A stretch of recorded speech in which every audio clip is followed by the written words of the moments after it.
Teardown is a PC game about destruction. It's composed of voxels, which allow the environment to be completely destructible. Meanwhile, the Voxel project has these same principles while being a VR game and having combat.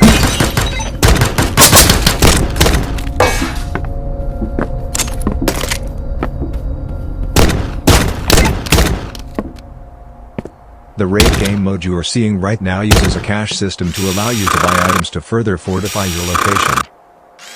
Using a tool to drill the door shut is one of the ways tools can be utilized. The raid game mode uses waves of enemies to come and attack you, which increase in difficulty each wave. The enemy AI is able to see you through windows, plant bombs, and move quickly.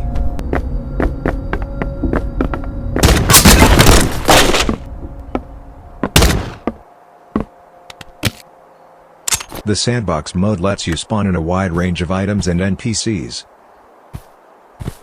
For some reason, they will automatically start following you.